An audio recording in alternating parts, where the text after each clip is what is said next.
സഹപ്രവർത്തകരെ, ഇന്ന് നിരാഹാര സമരത്തിലിരിക്കുന്ന ക്രൈസ്തവ ഹൈന്ദവ വിഭാഗങ്ങളിൽ നിന്നുള്ള 18 പേർ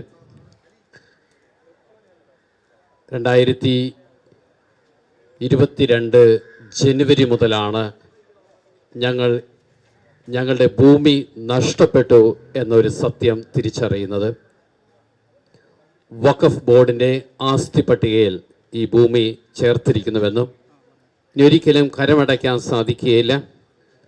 ഞങ്ങളുടെ കയ്യിലുള്ള ഡോക്യുമെൻസിന് ഇനി ഒരു വാലിഡിറ്റിയുമില്ല എന്ന തിരിച്ചറിവോടുകൂടി കഴിഞ്ഞ 2 വർഷങ്ങളായി 2024 സെപ്റ്റംബർ വരെ ഞങ്ങൾ പല രാഷ്ട്രീയ നേതാക്കളുടെ അടുത്ത് കടന്നു ചെന്ന് ഈ ഒരു പ്രശ്നം അവതരിപ്പിക്കുകയും എന്നാൽ ഇതിന് ഒരു സൊല്യൂഷനും കാണാത്ത ഒരവസ്ഥ വന്നപ്പോഴാണ് സെപ്റ്റംബർ 27-ാം തീയതി വഞ്ചി സ്ക്വയറിൽ വെച്ച് ഞങ്ങൾ ആദ്യമായിട്ട് ശ്രദ്ധ ക്ഷണിക്കൽ സമരം നടത്തുകയുണ്ടായി. അതിനുശേഷമാണ് നിരാഹാര സമരം ഇവിടെ ഒക്ടോബർ 13-ാം തീയതി ഞങ്ങൾ ആരംഭിച്ചത്. നീതിക്ക് വേണ്ടിയുള്ള ഈ സമരത്തിൻ്റെ കൂടെ ഇന്ത്യയിലെ പല ഭാഗങ്ങളിൽ നിന്നും പലരും കടന്നു വന്ന് ഐക്യദാർഢ്യം പ്രകടിപ്പിക്കുകയുണ്ടായി. ഇന്ന് 100-ാം ദിവസത്തിലേക്ക് എത്തിച്ചേരുമ്പോൾ തീർച്ചയായിട്ടും ഇത് പരിഹരിക്കാൻ സാധിക്കുന്ന ഒരു പ്രശ്നമാണ്. ഞാൻ കാണുന്നത് ഒരിക്കലും 100 ദിവസം എത്തിച്ചേരേണ്ട ആവശ്യമുണ്ടായിരുന്നില്ല. 10 മിനിറ്റ് കൊണ്ടോ 10 ദിവസം കൊണ്ടോ തീർക്കാനുള്ളൊരു പ്രശ്നമായിരുന്നു. ഇവിടെയൊക്കെ ഞാൻ കാണുന്നത് നമ്മുടെ ഇന്ത്യ രാജ്യത്തിൽ നേതാക്കളുടെ കുറവുണ്ട്. 77 വർഷങ്ങളായി ഇന്ത്യ സ്വാതന്ത്ര്യം നേടി മുന്നോട്ട് പോകുമ്പോഴും എന്തുകൊണ്ടാണ് ലോകത്തിലെ ഏറ്റവും വലിയ ജനാധിപത്യ രാജ്യമായ ഇന്ത്യ പല കാര്യങ്ങളിലും മുന്നിലേക്ക് വരാൻ സാധിക്കാത്തത്?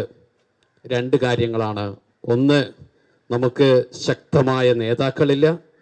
രണ്ടാമതായിട്ട് അഴിമതിയാണ്. ഇത് രണ്ടും ഇല്ലെങ്കിൽ നമ്മൾ ഇന്ത്യ വേറൊരു തലത്തിൽ എത്തിച്ചേരുമായിരുന്നു. ഇവിടെയും ഈ ഒരു പ്രശ്നം പരിഹരിക്കാതെ ഇതിങ്ങനെ മുന്നോട്ട് പോകുന്നതാണ് ഞാൻ കാണുന്നത്. ക്രിസ്മസിന് മുമ്പ് ഈ ഒരു പ്രശ്നം പരിഹരിച്ച് എല്ലാവർക്കും ക്രിസ്മസ് ആഘോഷിക്കാം എന്നൊരു ചിന്തയുണ്ടായിരുന്നു. അത് കടന്നുപോയി. ഇപ്പോൾ 100-ാം ദിവസത്തിലേക്ക് കടന്നിരിക്കുകയാണ്. ഇനി ഈസ്റ്റർ വരുന്നുണ്ട്. അതിനു മുമ്പെങ്കിലും ഈ ഒരു പ്രശ്നം പരിഹരിക്കാൻ സാധിക്കുകയാണെങ്കിൽ തീർച്ചയായിട്ടും അത് വലിയൊരു അനുഗ്രഹമായിരിക്കും. ഈ സമരപന്തലിൽ ഏറ്റവും പ്രായം കൂടിയ 2 അമ്മച്ചിമാരുണ്ട്.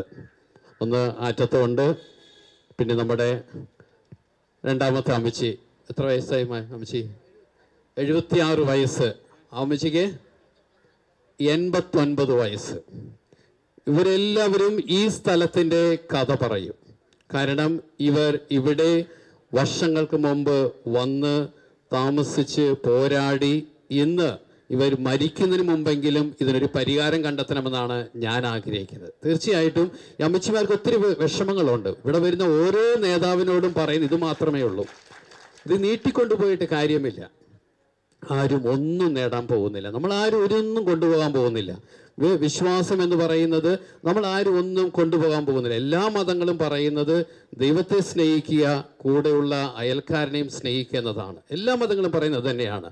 പക്ഷേ ഇവിടെ മതത്തിൻ്റെ പേരിലോ വേറെ ഏതെങ്കിലും രാഷ്ട്രത്തിൻ്റെ പേരിലോ രാഷ്ട്ര താല്പര്യങ്ങളുടെ പേരിലോ നമ്മൾ ഒരിക്കലും ഈ പ്രശ്നം പരിഹരിക്കാതിരിക്കരുത്. ഈ പ്രശ്നം പരിഹരിക്കുക തന്നെ വേണം. അത് ഉടനെ ആയിരിക്കണം. ഉടനെ ആയിരിക്കുമ്പോൾ തീർച്ചയായിട്ടും അതാണ് ഒരു നേതാവിൻ്റെ അടയാളം. എപ്പോഴും സൊല്യൂഷൻ കണ്ടെത്തുക, പരിഹാരം കണ്ടെത്തുക. അപ്പോൾ 100-ാം ദിവസം നിങ്ങളുടെ മുമ്പിലായിരിക്കുമ്പോൾ എൻ്റെ ഒരേ ഒരു ആഗ്രഹം ഇത് മാത്രമേ ഉള്ളൂ. ഈ പ്രശ്നത്തിന് ഉടനെ തന്നെ ഒരു പരിഹാരം കണ്ടെത്തുക. അത് നിയമിക്കപ്പെട്ടിരിക്കുന്ന കമ്മീഷനാണെങ്കിലും ഇനി വരും ദിവസങ്ങളിലാണെങ്കിലും ഒരു പരിഹാരം കണ്ടെത്തുകയാണെങ്കിൽ മാത്രമേ എല്ലാവർക്കും ഒരു സന്തോഷം ലഭിക്കുകയുള്ളൂ. ഈ ഒരു നിരാഹാര സമരത്തിന് അർത്ഥമുണ്ടാകുകയുള്ളൂ. ഈ ഒരു അവസരത്തിൽ ഇവിടെ വന്നിരിക്കുന്ന എല്ലാവരെയും ഈ ഇടവകയുടെ പേരിലും അതോടൊപ്പം തന്നെ ഭൂസമിഴ് സമിതിയുടെ പേരിലും ഏറെ സ്നേഹത്തോടുകൂടി സ്വാഗതം നൽകിക്കൊണ്ട് ഞാൻ എൻ്റെ വാക്കുകൾ അവസാനിപ്പിക്കുന്നു. നന്ദി, നമസ്കാരം.